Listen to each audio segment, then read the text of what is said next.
Bismillahirrahmanirrahim. Alhamdulillahirabbil alamin. Wassalatu wassalamu ala asrofil anbiya'i wal mursalin sayyidina Muhammadin wa ala alihi wa ashabihi ajmain. Amma ba'du. Al-mukarram para alim, para ulama, ibu bapak jemaah Masjid Ar-Rahman ya. Alumina, alhamdulillah. Ini saya kali ke-4 di sini. Saya suka ngitungin kalau ngaji di tempat-tempat tertentu itu yang khusus saya hitung karena itu saya spesial ya. Dan pada pagi hari ini kita akan melanjutkan kajian waktu itu yang sore kalau nggak salah terkait dengan madhab. Namun perspektifnya adalah bila kita belajar fikih itu kita sudah produk jadi, ini kita coba lihat ke produk asalnya. Jadi kalau semula hilirisasi, sekarang kita balik ke hulunya, huluisasi. Jadi kalau hilirisasi kan sudah ada yang bagi-bagi tambang itu adalah kita yang hulunya aja gitu ya. Jadi kita ke belakang. Jadi hari ini kita akan ngaji di tempat ini dengan tema seperti itu. Kemudian salawat serta salam marilah senantiasa kita sampaikan pada suri kita semua baginda Nabi Muhammad SAW. Mudah-mudahan kita dicatat oleh Allah sebagai orang-orang yang senantiasa menyintai beliau dan kelak bersama beliau di surga Allah Taala. Amin. Amin. Bapak Ibu yang saya hormati, materinya sudah saya kirim ke Mas Kiki ya, dan insya Allah kita akan lanjut ke bagian pertama. Jadi ini kita ngaji, ya kita biasalah yang sering-sering kita ketemu, bab wudu, bab macam-macam, nanti termasuk juga bagi yang mau traveling, mau umroh, mau jalan-jalan, mau healing, nanti ada materi terkait dengan sholat kendaraannya. Bismillahirrahmanirrahim. Bagian pertama nomor 1, wudu mengusap telinga atau tidak. Jadi ini sering jadi pertanyaan kita. Sebenarnya kalau kita wudu itu mengusap telinga itu wajib nggak sih? Jadi saya yakin dari yang ujung sana sampai sana pasti mengusap telinga. Ya. Tapi sampai tahu nggak bahwa di Quran nggak ada telinga? Nggak ada. Dan di Quran itu nggak ada mengusap telinga, itu nggak ada. Itu kalimatnya idza qumtum ila shalah faghsilu wujuhakum. Basuh muka. Wa aydiyakum ilal marafiq, tangan sampai siku. Wamsahu birusikum, kemudian usaplah kepala, wa arjulakum ilal ka'bayn, kaki sampai mata kaki. Enggak ada wamsahu udunikum, enggak ada. Atau wamsahu udunakum, enggak ada. Artinya ini menjadi pembicaraan sebenarnya asal kita ngusap kuping itu dari mana? Ya, padahal itu kita dari kecil itu diajari kalau wudu ngusap kuping itu satu hal. Nanti pertanyaannya berikutnya adalah kita basuh ngusap kuping itu setelah kepala atau setelah muka? Nah gitu ya. Kalau saya boleh tanya ibu bapak ini ngusap kupingnya itu setelah kepala atau setelah muka? Setelah kepala. Nah setelah kepala berarti saya yakini bapak ibu Syafi'i. Karena Syafi'i itu ngusap kupingnya setelah kepala. Nanti ada mazhab yang setelah muka, yaitu mazhab Hanafi ya. Kita lihat. Jadi ayat ini kalau di ilmu ushul fikih itu ayat yang qat'i. Itu ya bunyinya ini. Tidak perlu penafsiran, kita sudah tahu bahwa maknanya wudu ya urutannya dari basuh muka, tangan sampai siku, usap kepala, kaki, udah selesai. Apalagi nanti kalau case kita menicin misalnya lagi keadaan darurat, tawaf atau lagi di bepergian, misalnya nggak sempat misalnya wudu dengan cara normal, ini nanti kita pakai. Nanti saya tunjukkan caranya supaya nanti ini manfaatnya. Jadi di ayat ini tidak disebutkan telinga. Kemudian siapa orang yang pertama kali menganjurkan untuk mengusap telinga? Itu gara-garanya hadis ini. Jadi Rasulullah itu bersabda bahwa al-udunani minar ra'si, dua kuping itu bagian dari kepala. Makanya ini nanti dipakai oleh mazhab Syafi'i. Karena kuping itu bagian dari kepala, maka kalau habis ngusap kepala, ngusap kuping. Itu asalnya. Jadi di ayat Qurannya nggak ada, hadisnya sebut hadis ini bahwa al-udunani, dua kuping adalah bagian dari kepala. Nah, oleh karena itu kalau ini sudah bagian dari kepala, ya sudah diusap. Bagi pendapat yang tidak wajib, ya bahwa hadis ini dhaif. Nah ini, bahwa hadis tadi dari Ibnu Abbas itu dhaif. Rumus di kalangan Hambali yang dipakai juga di teman-teman Salafi itu bahwa kalau hadis dhaif itu nggak boleh dipakai sebagai hukum. Ya sudah, berarti kalau wudu nggak usah ngusap kuping. Ya nggak masalah, karena ayat Qurannya kan juga tidak menyebut kuping. Ya. Nah pertanyaan berikutnya begini, kalau seandainya mengusap telinga, itu dia bagian dari muka atau bagian dari wajah? Tadi di depan saya sampaikan pada al-udhunani minarosi, dua kuping itu bagian dari kepala.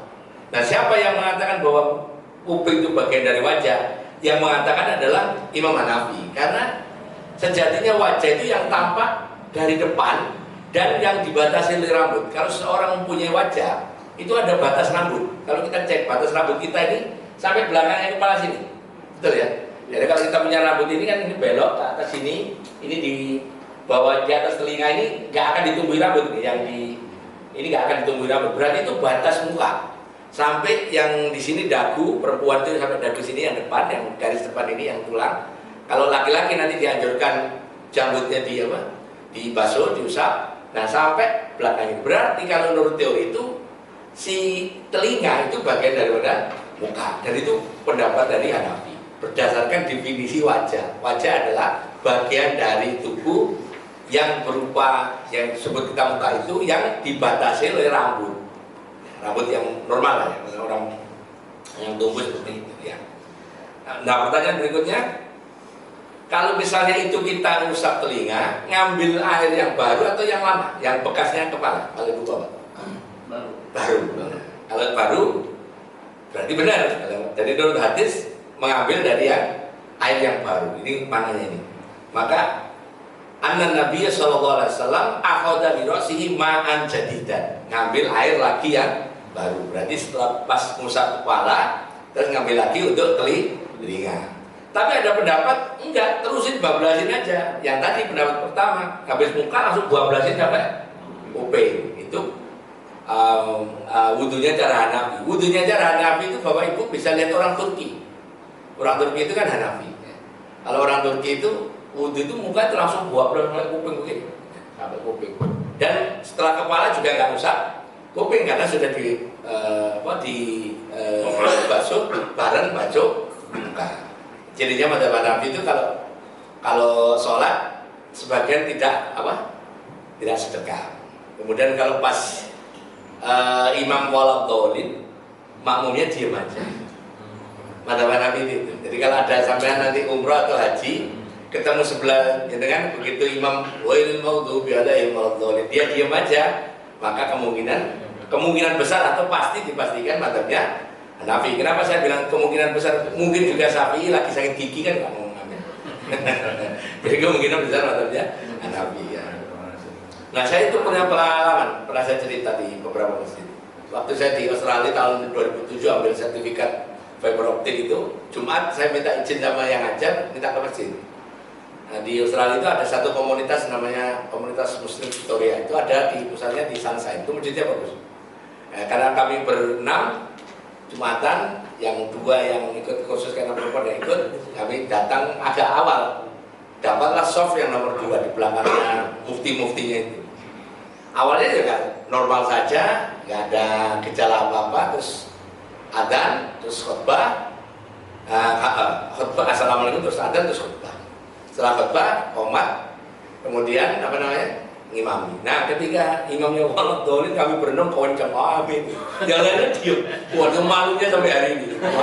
Malu dengan asli, aduh. Kenapa saya nggak ngeh bahwa madzhabnya Hanafi? Yang kedua udah nggak amin, tapi celinga-celinga orang lihat kita semua, kok wajahnya kok aneh bener.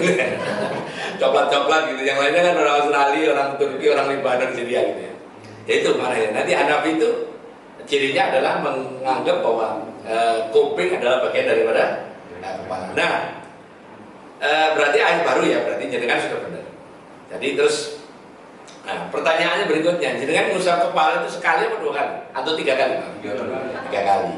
Jawabnya ini, kalau di hadis ini, ma'akbala minhu ma'adbar wa sadaqai wa adani marrotan wahidah. Cukup sekali. Cukup sekali. Nah, ini tipsnya. Ini tipsnya ada di sini. Ini kalau sudah ayatnya tadi itu surat Maidah 6, kemudian hadis-hadisnya ini, saya itu harus mengcompile. Sebenarnya kalau wudu nurut 4 madzhab itu apa? Saya buatin kotak-kotak seperti ini. Di semua buku saya seperti ini. Jadi kalau kita belajar fikih madzhab 4 madzhab itu, Pertama yang diminta adalah konsistensi. Maksudnya konsistensi itu kalau jenengan ambil Hanafi ya dari mulai nomor 1 sampai nomor 10 di sini terus. Ya, kalau mau ambil Maliki ya di sini terus. Kalau Syafi'i di sini terus. Ambil, gak boleh siksa. Nanti giliran enak geser ke kiri, giliran enak lagi geser ke kanan, gak boleh. Itu mazhabnya namanya hybrid. Ya. Gak boleh. Mazhab hybrid gak boleh.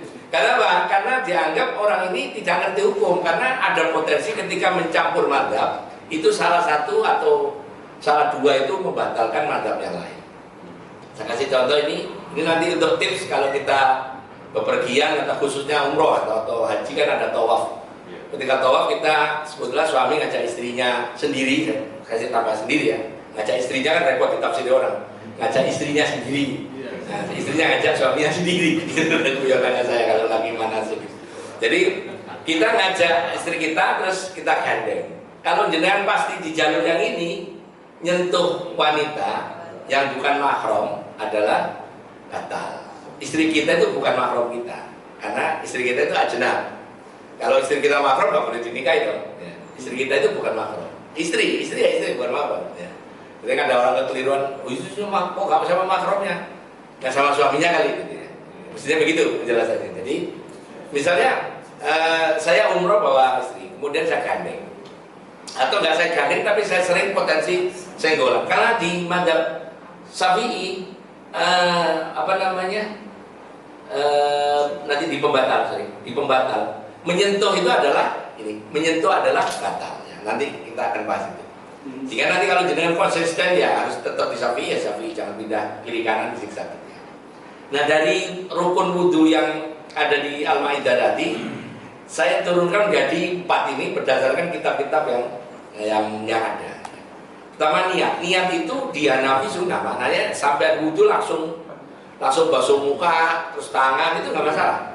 Karena perbuatannya asal perbuatannya itu memang gerakannya atau aktivitasnya wudhu di Hanafi meskipun tidak ada niat itu dianggap wudhu. Berbeda dengan Maliki itu wajib berniat karena di Maliki diberitahu ada orang yang melakukan aktivitas cuci muka belum tentu wudhu. Bisa saja kalau bahasa Jawanya raub. Kalau di Jombang itu nyuci muka jenenge raub ya. Mbak Aceh itu raub sih. Misalnya habis bangun tidur terus di sini banyak apanya itu. Banyak tapenya itu kan harus raub dulu. Itu raub, itu cuci muka. Apa bedanya cuci muka sama wudhu? Di Maliki katanya bedanya di niat. Nyuci muka, basuh tangan, terus kaki, tapi nggak niat ya bukan wudhu. Nah, karena pembedanya di niat. Nah, hampir semua mazhab yang terkait ini kecuali Hanafi, niat menjadi pembeda. Seperti orang yang berdiri, rukuk, sujud, tapi nggak niat, ya nggak dianggap salat. Ya. Kemudian batasan wajah yang tadi. Jadi menurut Hanafi itu yang ditumbuhi rambut, berarti ya sampai telinga sampai ujung dagu itu, makanya telinga dianggap bagian daripada muka. Sedangkan 3 orang ini Maliki, Syafi'i, Hambali yang dimaksud muka adalah yang depan tapi telinga nggak masuk. Telinga ini dianggap bagian daripada kepala. Ya. Nah, kemudian yang mempunyai bulu jenggot ya harus wajib dibuat. Nah, bagi perempuan kalau punya jilbabnya tarik dikit ke belakang biar tulang yang ini kena semua yang ini. Jadi jangan hanya di depan sini, yang tulang ini harus kena. Jadi agak ke belakang gini. Nah, gini. Nah, jadi ini akan dilebihin dikit supaya nggak pas banget dengan batasnya. Kemudian ngusap kepala. Nah ini pembedanya. Kalau kita mazhab mau nanti biar kalau umroh nyaman gandeng istri kita nggak batal, maka yang laki-laki maupun yang perempuan, menurut sebagian pendapat yang perempuan cukup setengah, itu seluruh kepalanya diusap. Nah cirinya mazhab Maliki itu ada 2 sebenarnya. Kepala seluruhnya diusap dan waktu kaki itu harus digosok. Makanya kita lihat konstruksi tempat wudhu di Mekah itu atau di Turki atau di Spanyol itu yang muslim pendapatnya adalah Maliki atau Hanafi, mesti ada tempat duduknya. Karena apa? Karena dia kalau nggak duduk, misalnya mohon maaf saya wudhu cara Maliki, gosok kaki sambil berdiri bisa kecelunguk saya karena orang gemuk kayak saya. Gitu. Jadi tetap harus duduk. Nah biasanya di depan ini ada tempat menularkan peci. Biasanya gitu kalau di Mekah atau di karena nanti seluruh kepalanya harus. Nah bagaimana dengan perempuan? Ya dimasukkan ke dalam jilbabnya gitu, separuh. Boleh dari belakang separuh, boleh dari depan separuh. Kalau sudah wudhunya kepala separuh bagi laki-laki, setengah separuh dari perempuan atau seluruhnya bagi laki, kemudian kakinya digosok, maka sekarang pembatalnya ikut Maliki, yaitu gandeng istri nggak apa-apa, asal tidak ada efek depan, nggak renyang-renyang, ya nggak apa-apa, artinya nggak ada syahwat nggak apa-apa, artinya gandeng itu. Nah, apa sih perlunya khusus kalau keadaan tertentu kita belok ke kiri, ini dari Syafi'i belok ke kiri. Karena itu keadaannya memaksa, keadaan darurat itu. Karena seandainya kalau seorang tawaf tanpa berpindah madzhab, maka ada potensi dia akan terbebani, nggak selesai-selesai. Bayangin, misalnya habis wudhu, gandeng istrinya baru jalan 2 meter, gandeng istrinya batal, wudhu lagi. Itu kalau terus begitu temennya udah tidur dia belum tawaf, selesai. Muter balik, wudhu sampai itu orang askarnya itu bingung orang ini ngapain udah wudhu mulu. Karena tadi ada kepentingan. Tapi kalau itu kita tidak ada kepentingan, yang Syafi'i harus tetap lempeng di sini. Karena memang bermadzhab itu butuh konsistensi, ya gitu ya. Kemudian berikutnya ini yang jadi persoalan, nyentuh wanita yang bukan mahram, termasuk ini mahram ya, bukan mahram. Mahram termasuk istri itu bukan mahram ya, ada batal atau tidak. Ayatnya sama. Ayatnya terkait dengan ini di surat Nisa 43 bahwa kalau kamu menyentuh ini, ya, auja ahadum minkum minal ghaidi aw lamastum nisa. Kata lamastum ini yang jadi pangkal perbedaan para ulama.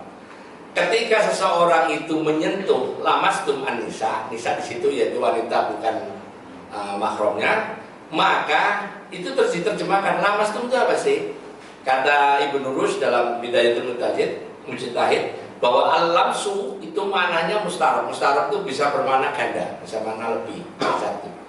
Makna pertama dimaknai ini menyentuh betulan, menyentuh betulan. Itu pendapatnya siapa? Imam Sayyidina Ali bin Abi Thalib, Ibnu Abbas, kemudian Imam Hasan bin Ali. Ya. Bahwa menyentuh ya menyentuh. Ini kalau di fikih itu kenapa saya sebut fikih itu berkembang dari zaman para sahabat. Buktinya ini, Imam Sayyidina Ali juga punya madzhab, Sayyidina Abbas juga punya madzhab. Tapi madzhab beliau lama-lama habis kalah dengan madzhab yang 4 itu. Jadi kalau ada orang nanya madzhabku hanya 4, enggak, madzhab banyak. Jadi Ibu Aisyah itu juga punya madzhab, Ibnu Abbas juga punya madzhab, Sayyidina Ali punya madzhab, Sayyidina Umar juga punya madzhab. Madzhab yang hilang tapi tiap Ramadan hidup itu madzhabnya Ibu Aisyah. Apa itu? Tarawih. Ibu Aisyah itu madzhabnya bahwa tarawih itu ada 11 rakaat, 8 dan 3. Itu madzhab ini sebenarnya sudah habis bareng dengan meninggalnya Ibu Aisyah. Tapi anehnya di Indonesia itu kalau Ramadan hidup ini madzhab ini 83 ini. Walaupun ngakunya Syafi'i, tapi nanti Syafi'i yang diskon 60%, tinggal 8. Masalahnya kan itu. Ya nggak apa-apa sih kalau saya kalau ngaji madzhab itu orang mendingan daripada cuma ngomong diskusi tapi nggak terawih kan mendingan itu. Ngomong ngeser orang yang khusus yang khusus dianya sendiri nggak terawih, nonton bola malah masalah itu. Ya. Nah, makna yang berikutnya adalah Ibnu Mas'ud, Ibnu Umar, Imam Syafi'i bahwa maknanya lamastum itu jima. Makanya madzhab Maliki mengambil madzhab dari Ibnu Mas'ud. Sehingga kalau alamastum nisa di ayat ini diterjemahkan, selama dia itu nyentuh biasa aja nggak ada syahwat nggak apa-apa. Ya nggak apa-apa karena memang penafsirannya seperti itu. Jadi pangkal muasalnya ayatnya sama, hadisnya sama, berbeda karena beda penafsiran, beda sudut pandang. Makanya kalau ada yang berkata khusus itu kenapa nabinya sama, Qurannya sama, hadisnya sama, kok beda ya ini? Beda. Buktinya Sayyidina Ali dengan Abdullah bin Mas'ud itu kan satu liting. Abdullah bin Mas'ud itu koreknya Nabi. Koreknya Nabi kan ada 5. Yang pertama Abdullah bin Mas'ud, kemudian Ubay bin Ka'ab, kemudian Abu Musa al-Asy'ari, Utsman bin Affan, Ali bin Abi Thalib. Maksudnya koreknya Nabi ini Abdullah bin Mas'ud dan Ali ini sering diundang Nabi ke rumah. Kalau Nabi ingin baca Quran, kemudian hanya dengar dan beliau nggak baca, itu ngundang 1 dari 5 ini. Jadi sunahnya dengerin Quran itu langsung dari suara orang. Cuman ini sunah ini akhir-akhir ini boleh dikatakan sudah hilang karena kalau ngundang orang kan ngamplokin masalah. Jadi nggak usah jadi. Tinggal tiba aja biasanya gitu. Masalahnya kan itu ya. Akhirnya ya paham lah kita ya. Nah seperti itu ya. Jadi ayatnya sama, hadisnya sama, beda. Ya. Kemudian berikutnya tadi sama Syafi'i. Nah ini sering kejadian ini. baca bismillahnya jenengan waktu dengar di Masjidil Haram, bismillahnya sir ya. Ya dari Allah Akbar. Alhamdulillahirabbil alamin kan gitu langsung. Kadang-kadang kalau kita sholat di Indonesia kayak di Istiqlal atau di sini kan bismillahnya jangan. Pangkal masalahnya di mana sih? Di sini.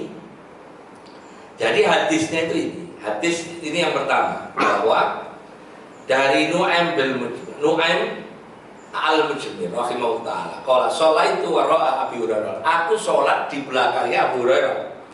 Nah ini yang saya maksud dulu pernah saya ngaji di sini sore-sore itu. Kenapa orang harus punya sanad? Punya sanad itu punya cantolan contoh. Nu'aim ini hidup ketika Nabi Muhammad sudah tidak ada, sudah wafat. Sementara orang yang ketemu Nabi Muhammad siapa? Abu Hurairah. Jadi Abu Hurairah itu pernah sholat bersama Nabi tentunya. Terus kasus di hadis ini, Nu'aim ini sholat di belakang siapa? Abu Hurairah. Jadi tafsirannya begini, Nu'aim kemungkinan ikut sholat Abu Hurairah. Abu Hurairah dulu ikut siapa? Nabi, ikut Rasulullah. Jadi kalau hadis ini kita pakai, maka ini sebenarnya yang dilakukan Rasulullah ketika ngimami sholat makmumnya Abu Hurairah. Karena Abu Hurairah ketika Nabi wafat, sholat makmumnya Nu'aim cerita. Apa kata beliau? Faqara'a si Abu Hurairah ngimami Bismillahirrahmanirrahimnya jahar. Ya. Summa qara'a bi umbil Quran, terus lanjut baca Alhamdulillahirabbil alamin sampai waladhdallin. Dan ketika sampai waladhdallin, qala beliau baca amin. Nah, hadis ini tidak dipakai oleh Hanafi karena amin itu dianggap tambahan, bukan bacaan sholat. Makanya di madzhab Hanafi amin ketika waladhdallin nggak perlu dibaca. Seperti yang tadi saya alami ya, seperti yang dulu pernah saya alami.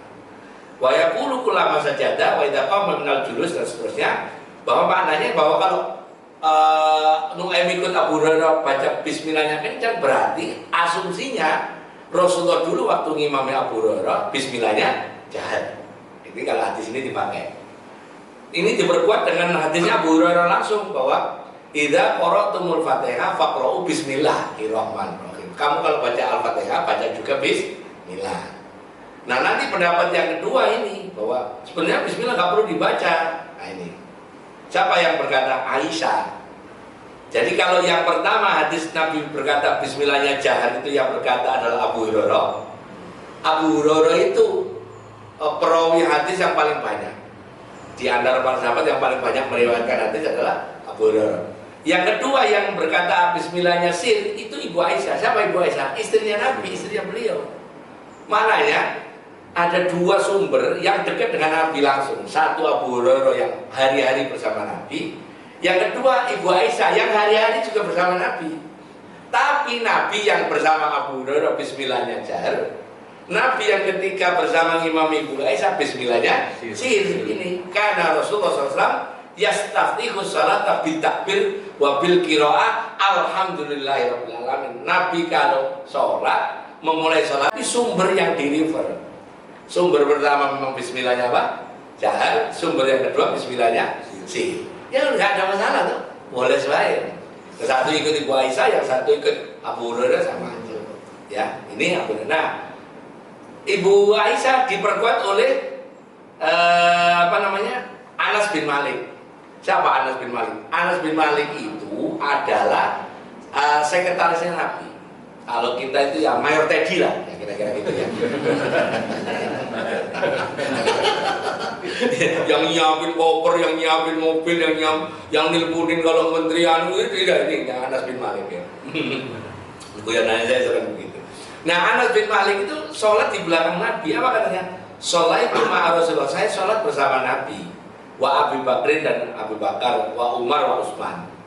Ali gak ada di sini ya. Falam asma'u, dan aku tidak mendengar ahadam minhum, dari Nabi, dari Abu Bakar, dari Umar dan Utsman, yang qra'u bismillahirrahmanirrahim.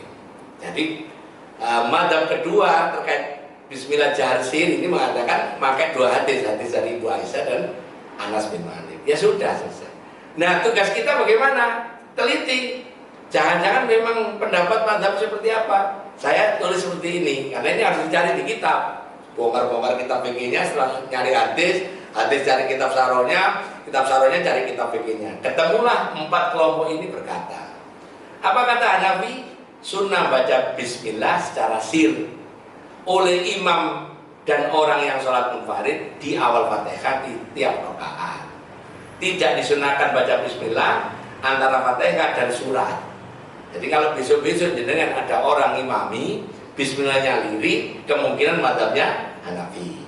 Dan ketika baca surat karena nggak ada amin, dia langsung baca misalnya waladhdallin, nggak ada amin, terus alhaakumut takatsur tanpa baca bismillah, maka kemungkinan madzhabnya Hanafi. Nah, Maliki bagaimana? Bismillah ini malah clear karena pakai hadis yang ini tadi, bahwa Nabi nggak pernah baca falam asma'u ahadun minhum yaqra'u bismillah, maka kata Maliki bismillah itu sebenarnya bukan bagian dari Al-Fatihah. Kalau jenengan lihat di Quran, semua surat di Quran awalnya apa? Bismillah, kecuali nomor 9 Al-Baqarah, Taubah. Nah, itu terus memperkuat pendapatnya Maliki. Sebenarnya bismillah di Quran itu bukan bagian dari surat. Kalau itu bagian dari surat ada di An-Naml, innahu min Sulaiman wa innahu bismillahirrahmanirrahim. Di surat Naml, sesungguhnya ini surat dari Sulaiman dan aku Sulaiman memulai dengan bismillah. Nah, itu yang kata Malik, itulah bismillah yang ada di dalam Al-Quran. Tapi kalau bismillah di Al-Fatihah kata Maliki, makanya nggak dibaca. Baik imam maupun munfarid. Syafi'i wajib bagi imam, makmum, munfarid baca bismillah sebelum Al-Fatihah di setiap rakaat, baik sholat wajib maupun sholat sunnah, baik sholatnya jahar maupun sholatnya sir.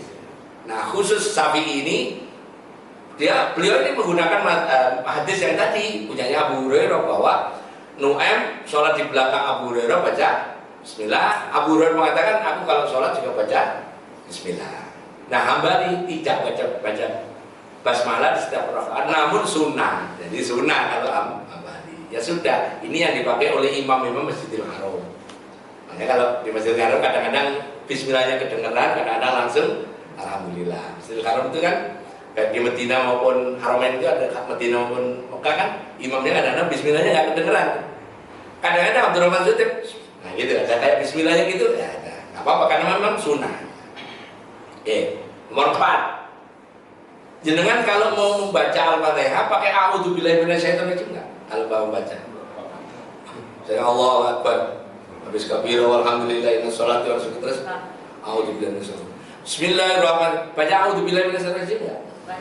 Baca. Berarti bagus sampean. Ini ya, bahwa menurut Hanafi di rakaat pertama, Syafi'i di tiap rakaat. Nah, jenengan di tiap rakaat apa di rakaat pertama aja? Pertama aja. Berarti Syafi'inya hybrid. Syafi'inya hybrid. Iya, hybrid gado-gado. Karena kata Syafi'i di setiap rakaat. Jadi Al-Fatihah kan kalau zuhur kan 4 kali. Berarti ya, tiap rakaat a'udzubillahi minasyaitonir rajim. Dengan milih yang pertama doang. Berarti Syafi'inya hybrid. Campur Maliki maksudnya, karena di Maliki tidak wajib baca ta'awudz, ya sudah seperti itu ya. Karena dalilnya ayat Qur'an, fa idza qara'tal Qur'ana fasta'idz billahi minasyaitonir rajim. Jika kamu mau baca Quran, bacalah a'udzubillahi minasyaitonir rajim. Baik Quran yang dibaca utuh, lebih-lebih kalau suratnya dipotong.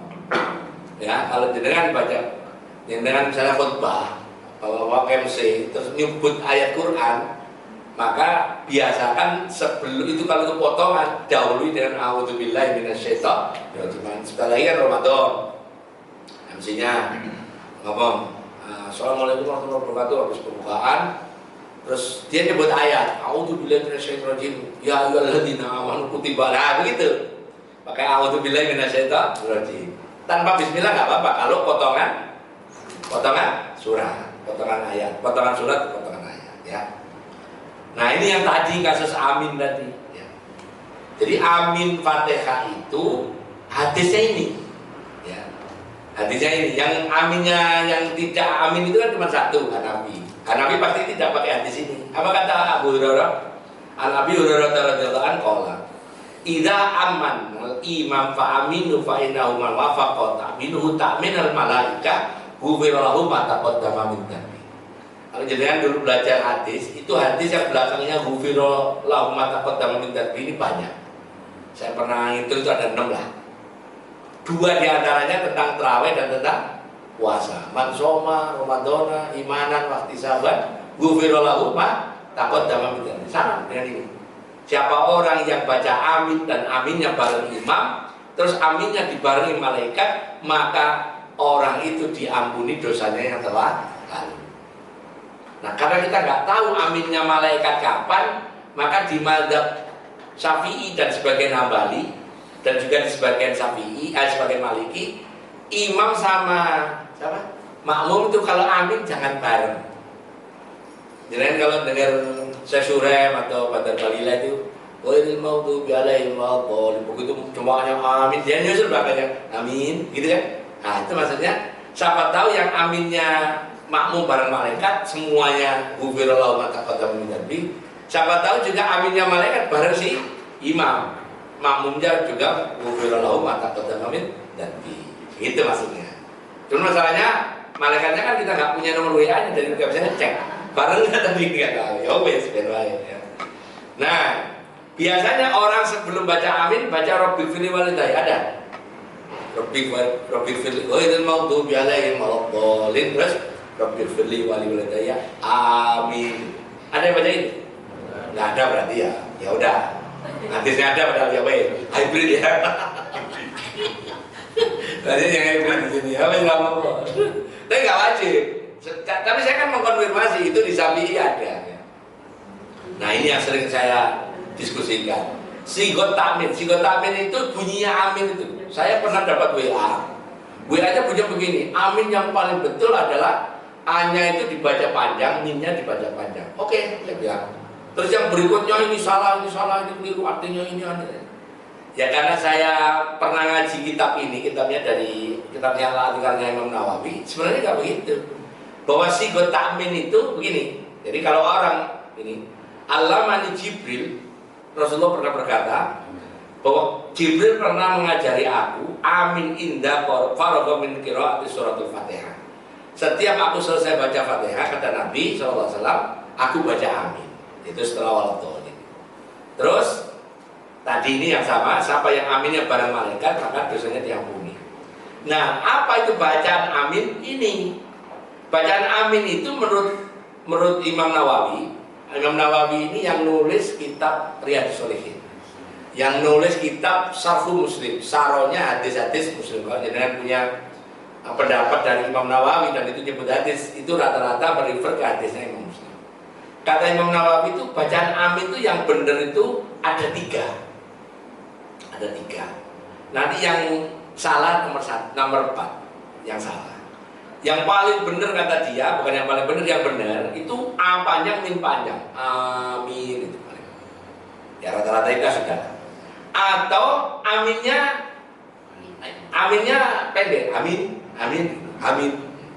Kalau kita doa kan amin. Ya. Nah yang di pertama itu bisa juga minnya yang panjang. Amin, boleh. Ya. Amin. Gitu ya. Cuman yang A-nya nggak boleh lebih panjang daripada minnya. Amin. Nah itu namanya. Itu main-main nanti. Kiranya dikira main-main ya. Tapi kalau amin boleh. Atau amin. Yang kedua amin. Yang ketiga ini imalah. Karena sesungguhnya bacaan amin itu di semua agama samawi. Di Yahudi, di Nasrani, di Alul Kitab itu baca aminnya sama. Yaitu bacanya pakai imalah. Ya-nya ini dibaca miring. Ayat Bismillahi majreha. Jadi bacanya amin. Nah biasanya ini kalau saudara lihat saudara, amin. Nah gitu kan. Kita begini, tadi kan gitu ya. Gak mungkin. Saudara lihat saudara, amin. Gitu kan. Ada yang minta itu. Dan jarang apa itu? Gara-gara yang ngomongin 1/10 sama saudara. Jarang kelihatan saya dulu di RTT ini ya. Itu kan amin ini. Dan saya kalau begitu beliau ngomong amin ya saya santai aja, memang itu dibenarkan oleh Imam Nawawi. Yang nggak boleh itu yang nomor 4, amin, tasdid, amin gitu. Nah, itu dianggap mirip dengan yang tadi amin. Nah itu ya. Ya, artinya besok-besok kalau jenengan baca amin itu ya maknanya istajib. Ya Allah kabulkan lah. Yang amin atau amin, amin sama, atau amin maknanya istajib. Ya Allah kabulkanlah, sama. Nah yang jadi soal itu ini, imam itu baca amin apa enggak? Makmum saja. Kata Nabi gak usah, sir saja tidak dikeraskan, bahkan tidak usah, karena sebenarnya dia bukan bagian dari sholat ya. Dianggap ngomong nanti. Ingat ya, di rumus sholat itu nggak boleh ada kalam nas, omongan manusia. Omongan manusia itu ya omongan yang dimengerti. Namun kemari-kemari ada omongan yang bukan dari mulut, tapi dari tangan. Dulu waktu saya baca surat Yasin, al-yauma nakhtimu ala afwahihim wa tukallimuna aydihim wa tasyhadu arjuluhum maka yasibun. Dan ketika hari ditutup mulut dan tangannya wa tukallimuna aydihim, tangannya bisa ngomong.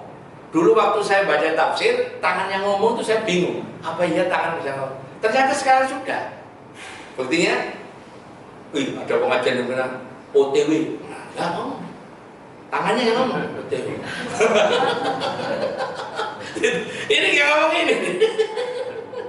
Berarti kalau jenengan misalnya sholat Allahu Akbar, LGDMN, LG sholat, tak batal sholat. Karena ngomong itu. Ya walaupun mulutnya kan nggak ngomong, tapi yang ngomong kan WA. Gitu. Tapi kalau ting ting 3355 dibaca aja nggak apa-apa gitu. Itu berarti transferan.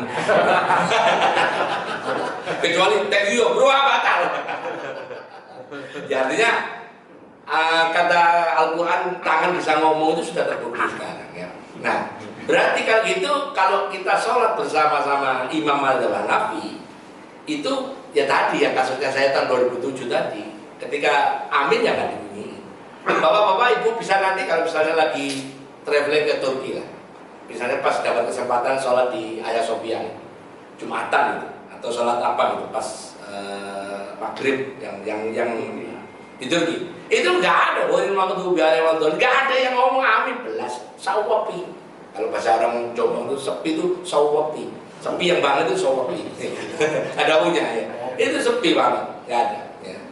Yang ngomong itu siapa? Saya pernah ngaji begini terus ada pilot membenarkan cerita saya waktu beliau bawa jemaah, bukan bawa jemaah, nyetirin Garuda ke Munich itu Jerman. Beliau sholat di sebelah utaranya stadion Munich itu, stadion yang dipakai Piala Champions Bayern Munchen lawan Chelsea waktu itu. Ini pilot ada di sana, di rumahnya di Cipondo, Kapten Budino. Jadi dia sama, waktu subuh dia sendirian sholat di situ, amin sendirian. Kali itu lebih parah, karena saya kan berenam.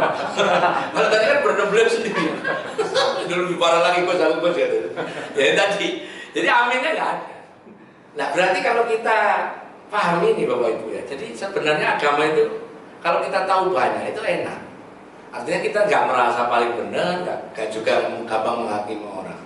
Karena pada prinsipnya ngaji itu saya sampaikan berkali-kali di jemaah saya. Ngaji itu 3 konsepnya supaya nyaman. Pertama ngaji yang jauh itu ya ngaji bersama guru-guru yang banyak. Yang kedua kitabnya harus tebal, referensinya harus banyak. Supaya banyak tadi literasinya. Yang ketiga kopinya harus kental. Karena biar waktu ngaji nggak ngantuk. Air putih kan masih ngantuk itu. Kuyan, sorry. Oh gas. Jangan kuyon ini. Ini kan udah siang, jangan nggak ngopi tadi. Ini kuyonan saya. Ada ya syukur sih. Kuyon.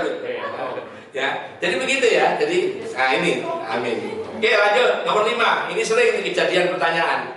Bapak Ibu pernah lihat nggak ada orang sholat raweh, sholat Jumat, ya Bapak Ibu, atau sholat qobliyah ba'diyah yang tahiyat akhirnya tetap duduk yang ini, yang iftirosh?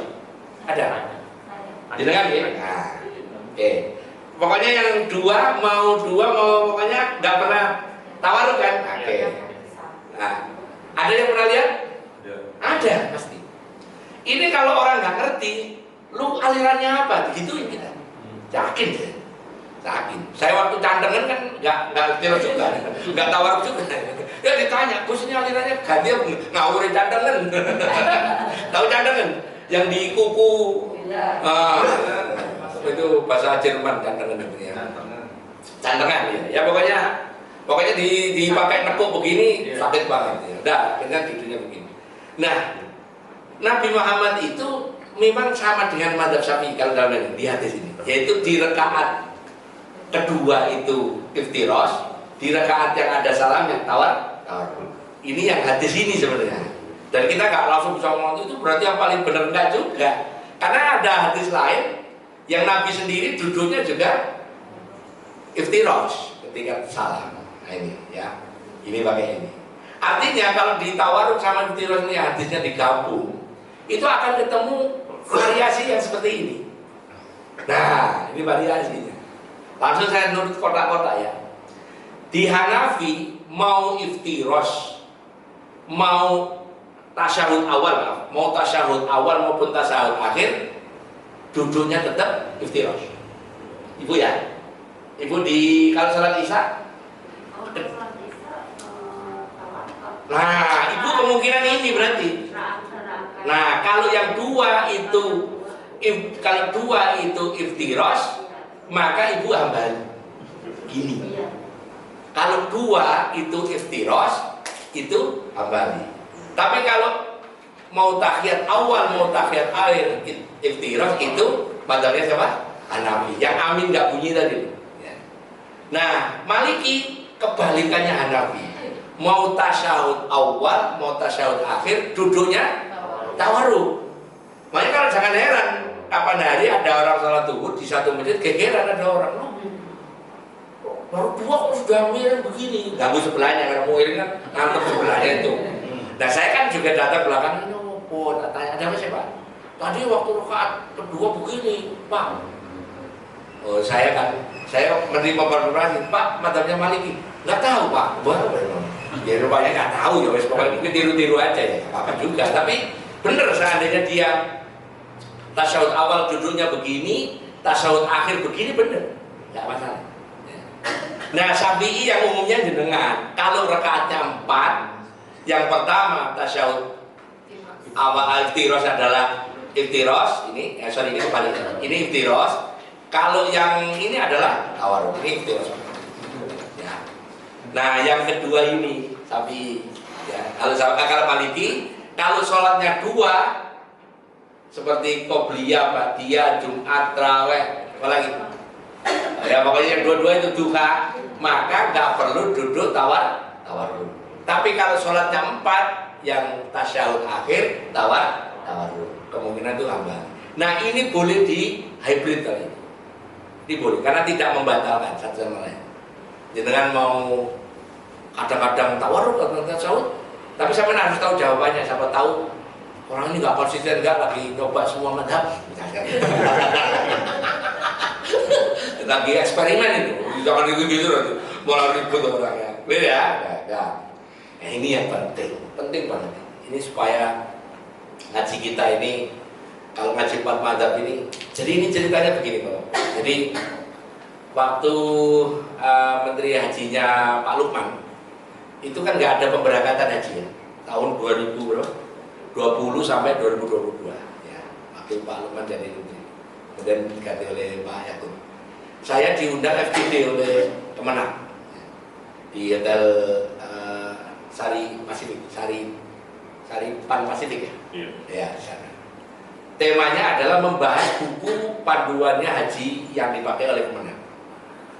Kebetulan objek diskusinya adalah buku saya, judulnya Peta Perjalanan Haji. Yang mana di buku saya sudah cantumkan beberapa hal, termasuk ini, sholat di kendaraan. Nah, apa poinnya begini? Sholat di kendaraan itu, baik kendaraan darat, laut, udara, tidak pernah ada contoh dari Nabi. Ini poinnya. Nabi itu tidak pernah sholat dengan keadaan kudanya atau ontanya jalan. Ini rumus. Mana ini hadisnya? Dari Jabir radhiyallahu anhu, qala kana Rasulullah sallallahu alaihi wasallam yusolli ala rakhilatihi haitsu tawajjaha. Fa idza arada al-faridah nazala fastaqbala qiblah. Ini ya. Nabi itu kata Jabir radhiyallahu anhu, kalau sholat mau sholat itu beliau turun dari kendaraannya. Kemudian beliau turun terus menghadap ke kiblat. Kata nazala min rohilati itu maknanya kakinya nempel ke tanah. Sementara contoh Nabi sholat di atas kendaraan, baik itu kendaraan zaman itu yang pakai roda juga belum ada, jadi rata-rata kendaraannya adalah onta, makanya kalimatnya rohilati. Rohilati itu kendaraan ya, yang dipahami waktu itu ya hewan tunggangan ya. Nah, kalau begitu sholat yang di kendaraan, baik darat, laut, udara, itu nggak pernah ada contoh, nggak pernah ada contoh dari Nabi. Nanti kalau pas yang di laut ada contoh dari sahabat terkait bab wudhu di air laut kemudian sholat di kapal. Tapi ini yang saya ngomong dari contoh dari Nabi dulu. Nah, kalau kita mau taat, oh kita harus ikut Quran dan hadis, maka kalau jenengan naik pesawat sama dengan Nabi, begitu masuk waktu sholat turun dari apa bisa? Ini ya jadi salah, nggak akan bisa. Inilah makanya saya bilang bahwa tidak semua yang dilakukan Nabi bisa ditiru. Ini juga untuk hati-hati kita. Makanya ada yang klub kita harus tiru Nabi. Saya bilang, jadi kalau naik pesawat, ini hadisnya bahwa Nabi kalau naik kendaraan, ketika masuk waktu sholat turun. Sama naik pesawat waktu umrah, waktu duhur turun nggak di India, kan? Dicemplungin di Kolombo ya? Enggak. Ya berarti nggak sama. Karena nggak sama itulah ulama pikir diskusi. Nah kalau gitu sholat di atas kendaraan bagaimana hukumnya?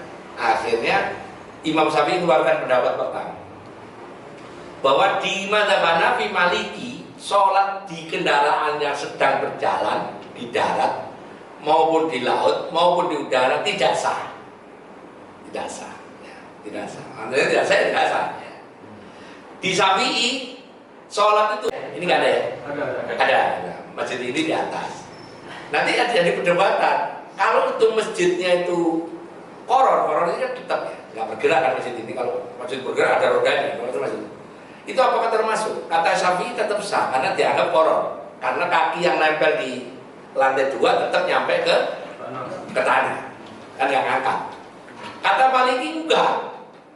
Kalau lantai 2 itu nggak sah. Makanya sampai jangan pernah diklaim masjid sampai Maliki. Masalah kalau lantai 2. Masalah. Ya. Jadi tetap diklaim aja tetap masjidnya Syafi'i. Karena di Maliki lantai 2 itu tidak sah karena kakinya tidak nempel bumi. Soalnya ngeluh lagi nanti ini DKI semua dibongkar ke janda sampai tetap di Syafi'i. Yang kedua, sholat di kendaraan itu ada potensi kita bersucinya tidak sempurna. Ini poinnya begini, Bapak. Rata-rata orang kalau bepergian, bahkan itu bepergian yang sifatnya ibadah sebetulnya umroh atau haji, itu kalau mau masuk waktu sholat tayamum, betul ya? Dengan alasan ayat balam tajidu ma'an fatayamum. Padahal ayat itu ada tulisannya so'idan thayyiban. Dengan apa? So'id ya, yang suci. Pertanyaannya, kalau itu dengan so'id, kopinya datang, alhamdulillah. Gimana tuh? Kok tahu mau mantu saya ini? Saya itu kalau malam kalau habisan itu nonton TV bola, Top Kopi. Ya bener, Top Kopi. Tiga apal kayak rasanya. Sampai mana tadi? Jadi baik itu kendaraan yang bergerak maupun tidak, pokoknya kata Imam Syafi'i kalau itu tidak istiqrar, sholatnya tidak sah. Nah pertanyaannya jenengan kalau umroh haji itu kan sholat di atas kendaraan. Rata-rata kalau orang di buku-buku panduan termasuk di bukunya kawan itu rata-rata dikasih gambar tangannya ditempelin ke jok, betul ya? Nah, ke bangkunya yang depan kita itu. Bahkan ditempelin ke punggung temennya, di gegere kodoni. Itu dulu saya kritik waktu FGD saya bilang, tayamum model seperti itu yang dilanggar pertama ayat Al-Quran surah Al-Maidah tentang tayamum. Tayamum itu harus pakai so'id. So'id itu debu. So'idnya ayatnya toyiban, ai gubarun. Udah toyib terus bisa begini. Apa maksudnya? Diawur-awur kayak apa? Ya diawur apa kayak gitu ya. Berarti wujudnya ada itu si so'id. So'id di tafsir, baik tafsir yang kuno seperti tafsirnya Ibnu Abbas sampai tafsir yang paling baru seperti tafsirnya Ibnu Katsir misalnya atau Jalalain. Sok itu tuh bisa terbuat dari debu yang kalau di ilmu teknik kimia itu mesnya, mes itu kelembutan. Mes itu ada yang 200 mikron gitu. Pokoknya kalau ada ayaan kita taruh bisa ngelewatin itu berarti mesnya berapa? Tergantung ayaannya kan gitu. MESH ada yang itu yang pemborong ya tahu itu. Enggak. Tapi harus solid.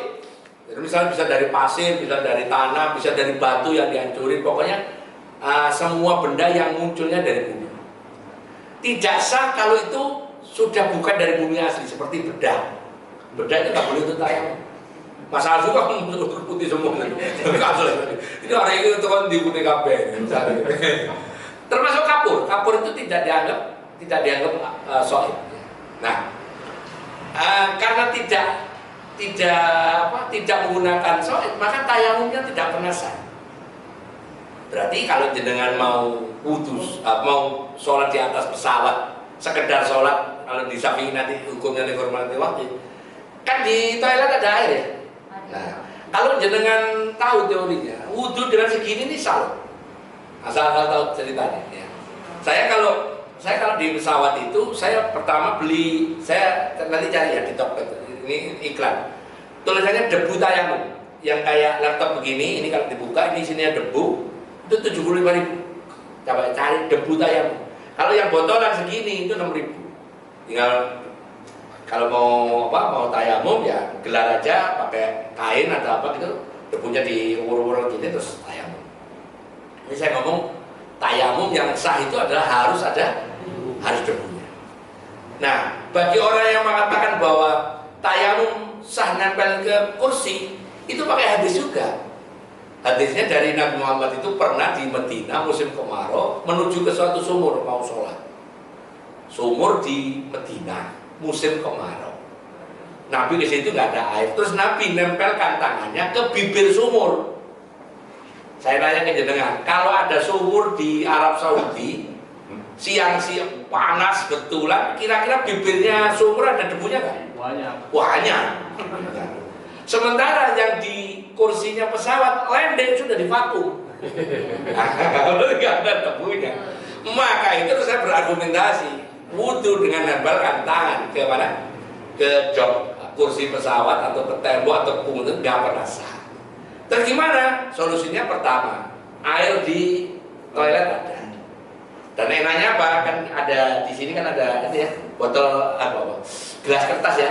Nah, ambil aja gelas kertas terus kan diginiin kan keluar sendiri ya. Kalau pesawat-pesawat baru kayak yang Boeing 777 itu pasti ini mana sih aja penuh. Nah, caranya ini langsung saya praktekkan ya, supaya jadi misalnya ini ya. Misalnya bawa botol aja. Maka rumusnya yang tadi bahwa rukunnya wudu kan cuma ada berapa? Niat, membasuh muka, tangan sampai siku, ngusap kepala, kaki ya. Nah, khusus untuk bab kaki, saya kasih tip dulu supaya nanti kita waktu bepergian itu nyaman. Ada di VK itu aturan namanya khuf. Khuf itu bisa jawrab, bisa kaos kaki, bisa khuf betulan. Khuf betulan maknanya sepatu. Syaratnya nanti supaya nanti kita di pesawat itu nyaman, nggak perlu lepas-lepas sepatu, nggak perlu lepas-lepas kaos kaki bagi ibu-ibu. Maka waktu mau berangkat safar, usahakan waktu mau pakai kaos kaki atau mau pakai sepatu punya wudu. Setelah punya wudu, berangkat aja. Masalah nanti di jalan kentut terus mau pipis saja, asal tidak junub. Mau buang air kecil, buang besar nggak masalah, asal nggak junub. Kalau nggak junub, aturan khuf bubar semua karena harus mandi. Nah, ceritanya saya mau safar, mau terbang jam 1. Saya dari rumah jam 8 karena harus ngatur jemaah. Saya mau mau umroh kan ada sholat safar ya. Habis sholat safar mas saya punya wudu. Saya pakai kaos kaki. Saya pakai kaos kaki tapi tidak pakai sepatu. Saya biasanya pakai sandal. Sandal yang krok itu, yang krok. Atau kadang-kadang dulu karfil. Saya masih ingat umroh zaman dulu itu karfil. Sekarang nggak tahu, nggak ada yang jual karfil. Ya pokoknya itu lah. Nah begitu terbang seret di atas, karena terbangnya sekitar jam 1 sudah masuk. Sebenarnya waktu berangkat itu sudah masuk zuhur, cuman kan posisinya masuk ke pesawat serempet. terbang langsung kira-kira di atas Lampung, saya udah siap-siap mau wudhu. Ya saya ke toilet ya ambil wudhu. Jadi air ini saya ambil air, tapi wudhunya saya di toilet. Jadi air, yang penting ketika kalimatnya ghuslun, maka itu airnya harus genang. Airnya harus genang. Kalau pakai sprayer itu kalau disemprotin, misalnya saya pertama pakai sprayer dulu, isi sprayernya yang isi berapa tuh? Yang kecil itu ya, sprayer. Kalau paling mantap sampai kalau mau berangkat cari yang untuk mandiin burung itu. Semprotan yang untuk mandiin burung. Pak kami kan punya burung murai itu kan untuk nyemprot itu kan ada semprotannya gede itu bawa itu enak, mantap, itu cerot. Ya, misalnya spraynya kecil. Maka setelah niat mau dilapatkan boleh, nggak boleh, nah itu wudhu alirafuk kata sekajari bila langsung coba sampai delewer. What is the meaning of delewer? Delewer gitu ya? Sampai airnya itu ngalir, netes, sampai netes. Nah, ini yang paling poin pentingnya. Setelah delewer semua, tangannya tempelin, seret. Nah, ketika nempelin jangan pernah diangkat terus tempelin aja. Karena kalau jenengan angkat tempelin lagi, jenengan harus semprot lagi. Karena ini sekarang yang kedua jadi mustakmal. Jadi mustakmal. Ini yang banyak orang nggak paham. Ini VG dasar. Jadi selesaikan sampai selesai. Sampai selesai. Karena wudhunya mau cara maliki ya pokoknya semua. Nah, dan urusan muka selesai. Tangan juga begitu. Sampai delewer sama. Sampai semua basah nggak bisa diangkat. Kiri kanan selesai. Terus patuh kepala. Set. Nah kita cukup mengusap. Nah pas kaki kan pakai kaos kaki, cukup semprot aja atasnya kaos kakinya, atas sepatunya, udah selesai. Itu maknanya kelebihannya khuf. Dan itu bisa 3 hari, selama kaos kakinya nggak bolong, selama nggak junub, selama nggak dilepas 3 hari. Ya biasanya kan kita butuh untuk perjalanan. Ya, itu yang kedua sama, dituangin gini, ya gitu seperti itu ya. Nah, ini berarti sekarang soal wudhunya selesai. Tapi soal sholatnya belum selesai. Karena apa? Kakinya enggak istiqron. Kakinya enggak nempel. Begitu kaki enggak nempel, maka kata madzhab Syafi'i ini. Kata madzhab Syafi'i, ini halnya. Kata madzhab Syafi'i, sholatnya hanya dihukumi li hurmatil waqti. Sholatnya hanya dihukumi apa? Dihurmatil waqti. Maknanya, begitu landing di Medina, masih ada waktu untuk, karena tadi saya menjawab kosong. Di Medina saya ulangi lagi. Saya sholat zuhur, saya sholat asar. Karena kita ngulanginya dalam masih safar ya boleh dijawab di kosong boleh. Kalau saya sampai Medinanya maghrib, berarti saya punya utang zuhur dan asar. Tinggal bayar nanti di Masjid Nabawi kan lumayan. Bayar odok 1 rakaatnya diganjar berapa? 1.000. Tambah sholat berarti selama di Medina 4 hari itu sekitar 200.000 rakaat. Sampai di Mekah 2 juta Pak, sampai ke Indonesia nggak sholat. Kenapa? Jutaan rakaat. Jangan ini penyakit ini. Umpamanya bukan itu, hanya fadilah. Nah, menurut Syafi'i itu sholat di semua kendaraan itu hanya li hurmatil waqti. Terus gimana kalau cuma hormatil waktu Ya itu hati-hatinya Imam Syafi'i. Tetap sholat, tapi nganggap sholatnya hanya suri itu hanya sekedar memenuhi kewajiban kita karena waktu sholat. Berdasarkan surat Nisa, inna sholata kanat alal mu'minina kitaban mawquta. Sholat itu sudah ditentukan waktunya, makanya kita tetap sholat. Berarti digodok ya atau diulangi. Nah yang kedua, ini yang sah, punyanya Hambali. Nah ini ada pertanyaan, Gus, saya bisa nggak pindah madzhab ini? Menurut saya enggak, karena ini keadaannya tidak kepepet, artinya ya nggak ada halangan dengan tetap ulang itu nggak apa-apa, nggak boleh, ya nggak boleh siksa, ya tetap sampai di Syafi'i mestinya tetap di Syafi'i, nggak boleh pindah. Kecuali, maaf misalnya nanti waktu landing ada masalah, kalau ngulangi lagi ada masalah misalnya, atau kalau ada masalah baru ini. Jadi ini berbahagia yang Hambali. Nah, ibu tadi yang apa? Yang pakai Hambali, cirinya Hambali yang nggak kunut. Nah, berbahagia bab ini yang nggak kunut. Sholatnya dianggap apa? Yang paling enak nomor 3. Begitu masuk waktu sholat cukup dzikir. Subhanallah, alhamdulillah, wa la ilaha illallah. Toh kata Maliki Syafi'i, apa namanya? Wong nggak sah ini. Nanti langsung diulangi. Ini yang paling enak.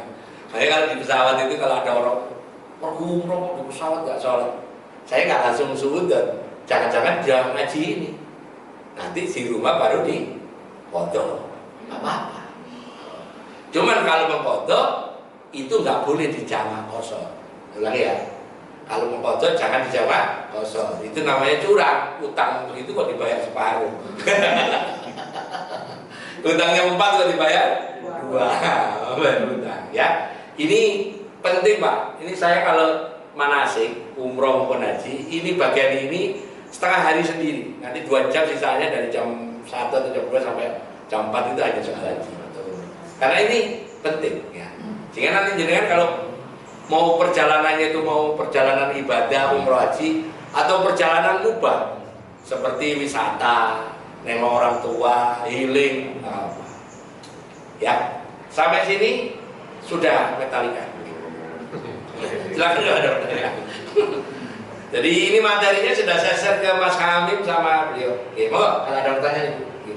Materinya langsung soal materi, nanya terkait materi boleh, di luar materi boleh. Oh, linknya di share. Iya. Oh, ada. Link dulu ya. Mas Hamim. Terus saya silakan. Silakan kepada Ibu jika ada yang ditanya. Kalau ada yang tanya. Di luar ini boleh loh ya. Misalnya Ibu nanya apa gitu. Ya, misalnya. Yeah. Nah, tadi saya sebelum ini ada pertanyaan dari Mbak Aca sama beliau. Aku lalu jenengi kamu Rizky, Mas Rizky, terkait dengan badal. Ya. Jadi sekarang lagi ngetren di umroh atau haji itu term yang sering ditanyakan pertama badal, kemudian tawaf wada pakai kain ihram, tawaf wada pakai kain ihram, kemudian terkait dengan tawaf dengan menggunakan apa? Di atasnya menggunakan odong-odong, kan bentuknya kayak odong-odong, isi 6, isi 8 namanya naik kursi listrik. Saya mulai dari badal. Badal umroh, badal haji itu hanya untuk 2 orang. Pertama orang yang sudah nggak ada, yang kedua orang yang sakit atau apapun yang permanen tanda kutip tidak mungkin lagi mengadakan perjalanan jauh. Jadi meskipun umurnya muda, tapi dia tidak bisa perjalanan jauh. Sebutlah nggak bisa perjalanan jauh, sebutlah trauma naik pesawat.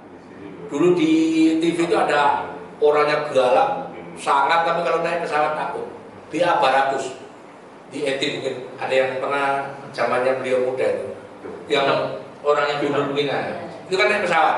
Nah, misalnya di Indonesia itu ada orang kayak dia, yang kalau naik pesawat itu langsung pingsan. Maka orang ini nggak pernah istitoah dan boleh dibadalin meskipun muda. Ya. Jadi itu 2 keadaan. Jadi kalau badalin ya sudah karena dibalik. Cuman kalau badalin harus ngomong ke orangnya, beritahu. Misalnya mama atau mbak atau pak, kayak yangkung. Ini besok tak badalin ya. Oh ya, ketemu nggak ada apa. Supaya nanti merasakan tuh apa konektivitasnya dengan ketika di badal. Nah yang kedua untuk orang yang wafat ini terkait badal ibadahnya. Ada badal lagi yang sebenarnya orang yang mau sehat tidak apa. Lontar jumroh. Lontar jumroh itu boleh dibadalin dengan asumsi keadaannya mungkin di Jamarot lagi trouble. Terus ada potensi risiko kecelakaan, nggak usah. Atau memang sepuh, naik kursi roda, takut di sana nanti ada apa-apa, nggak usah. Saya setiap bawa jemaah haji, saya nanya kepada yang sepuh-sepuh, Bapak Ibu izin, nggak usah ikut lontar narkoba ya, di rumah aja, nanti kita badalin. Tunggu kami pulang baru ganti baju, tunggu kami pulang sampai boleh pakai sabun. Karena supaya nanti untuk pastikan kita sudah lontar jumroh. Kalau sudah lontar jumroh kan larangan ikhram yang pertama selesai. Itu terkait badal. Yang kedua terkait dengan orang tawaf wada pakai pakaian ikhram. Saya sering sampaikan itu di jemaah. Kalau meskipun haji atau umroh itu aturannya Gusti Allah, aturannya agama. Tapi agama itu dioperasikan oleh manusia. Dalam hal ini haji dioperasikan oleh negara setempat yaitu Saudi. Kalau Jumatan dioperasikan oleh DKM. Kalau itu sholat Idul Fitri juga dioperasikan oleh. Nah, selama aturan yang dibuat oleh orang yang menjalankan ibadah itu tidak dilanggar, ibadahnya sah, dan tidak ada keharaman. Namun kalau kita melakukannya itu ada yang dilanggar, dalam hal ini yang dilanggar apa? Aturannya polisi. Ketika kita mau tawaf, kalau pakai pakaian biasa kan diusir ya. Nah, sementara kalau kita tawaf di atas lantai 1 itu lamanya nggak kira-kira, jauh. Akhirnya ngakali polisi, pakai pakaian ihram, tapi pakai sidi, pakai celana katoan, bukan pakai celana panjang, cuma ditutup kain ihram, biar tentaranya mengizinkan kita ke bawah.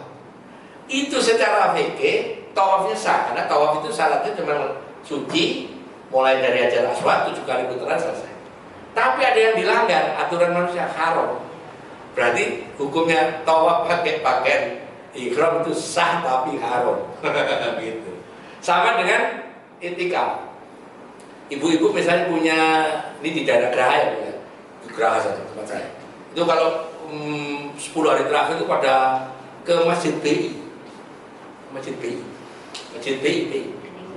Ya betul. Nah, misalnya ibu-ibu ini sudah janjian sama ibu-ibu, sudah nyewa mobil, tapi ini ada yang nggak bilang suaminya. Maka si ibu yang nggak bilang suaminya ini i'tikafnya sah tapi haram. Padahal itu larangannya sama larangan suaminya, tinggal ngomong aja. Gitu. Masalahnya kan ini musim hujan, kan suaminya nyari tuh, bujuku nanti kan repot. Jadi artinya kan keharamannya di situ. Ada mudarat untuk suaminya. Gitu. Yang ketiga terkait dengan, nah justru kalau saya tawaf wada, saya ke lewat itu 89 atau 87 naik lift ke atas, nyewa itu skuter itu sama odong-odong itu 30 rial karena yang mobil golf itu. Kalau yang sewa kursi motor itu, kursi yang ada setirnya itu 50 rial. Istri kita nggak usah nyetir sendiri, dicantolin aja kayak kalau kita punya anak 5 kayak sepur. Muter cepet banget. Saya bayangin besok-besok itu Lorenzo Marquez masuk Islam di sana balapan. Kayak motor GP gitu. Kira-kira itu boleh. Dasarnya apa? Dulu Nabi waktu tawaf pakai onta, waktu sa'i pakai onta. Sedangkan contoh haji itu cuma sekali. Nabi itu haji cuma sekali. Contohnya cuma itu tok. Sedangkan contoh sholat banyak. Nabi pernah sholat baca bismillahnya kenceng, Nabi pernah sholat bismillahnya sir, Nabi pernah sholat kalau sujud dengkulnya dulu, Nabi pernah sholat tangannya dulu. Tapi Nabi nggak ada contoh Nabi sholat kepala dulu, nggak ada. Jadi sampai nggak usah tiru ya. Brosur ya. Dan seperti itu. Ya artinya ini lagi musim ini biasanya gini, Gus. Ini saya tahu pada pakai disuruh pakai pakaian ihram. Mas kalau misalnya sampai kan bilang sama mutawifnya, aku mau tawaf di lantai 4. Eman sama bayar 35 juta terus ono kekaroman gitu. Ya gitu. Nah, yang kedua ini pertanyaannya sederhana. Ini teman saya ini barusan Jumat kemarin dia tawaf wada. Jumat kemarin. Nah, tawaf wadanya pagi. Nah, karena bisnya itu baru ada tersedia sesudah sholat Jumat, dia harus Jumatan dong. Nah, libur. Kan sudah tawaf wada, nggak boleh sholat di masjid lagi. Kira.